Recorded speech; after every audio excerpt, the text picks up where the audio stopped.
எப்பவும் ஒரே மாதிரி சிக்கன் கிரேவி, சிக்கன் ரெசிபிஸை செஞ்சு போர் அடிச்சிருச்சுன்னா, ஒரு வாட்டி இந்த ஆந்திரா ஸ்பெஷல் கோங்கரா சிக்கனை ட்ரை பண்ணி பாருங்க. டேஸ்ட்டு சூப்பராக இருக்கும். இது சாதம், சப்பாத்தி, இட்லி, தோசைன்னு எது கூட வேணாலும் வச்சு சாப்பிட்லாம். அவ்வளோ சூப்பராக இருக்கும். இதை எப்படி செஞ்சுன்னு பார்க்கறதுக்கு முன்னாடி மறக்காம நம்ம அடுப்பு அகாடமி சேனலை சப்ஸ்கிரைப் பண்ணிக்கோங்க. இப்போ ஒரு பாத்திரத்தில் 1/2 kg சிக்கனை மஞ்சத்தூள் போட்டு நல்லா வாஷ் பண்ணி வச்சிருக்கிறேன்.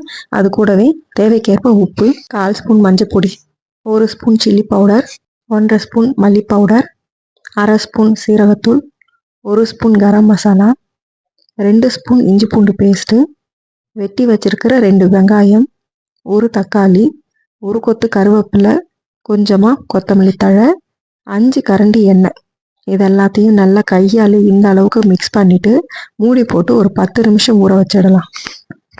இப்போ ஒரு பாத்திரத்தில் 2 கைப்பிடி புளிச்சக்கீரை கோங்கரா ஆட் பண்ணிவிட்டு 4 பச்சை மிளகா நான் எடுத்துருக்கிறேன். உங்கள் காரத்துக்கு தகுந்த மாதிரி நீங்கள் ஆட் பண்ணிக்கோங்க. 1/2 கிளாஸ் தண்ணியும் ஊற்றி நல்லா வேக வச்சு கம்ப்ளீட்டாக ஆறுனதும் அரைச்சி எடுத்துக்கலாம்.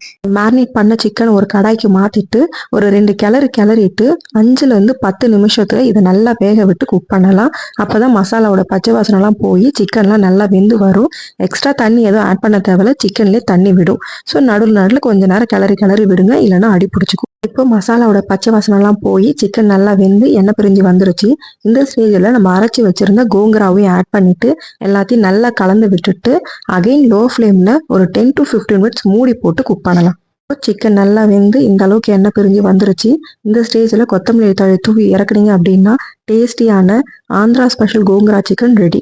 இதை லஞ்சுக்கு சுட சாதத்தில் போட்டு சாப்பிட்டுட்டு அதையே டின்னருக்கு சப்பாத்தி, இட்லி, தோசைன்னு வச்சு சாப்பிட்டீங்கன்னா அவ்வளோ சூப்பராக இருக்கும். 2 in 1 டிஷ்ஷு தான். ட்ரை பண்ணி பாருங்கள். டேஸ்ட் எப்படி இருந்ததுன்னு எனக்கு மறக்காமல் கமெண்ட் பண்ணுங்கள்.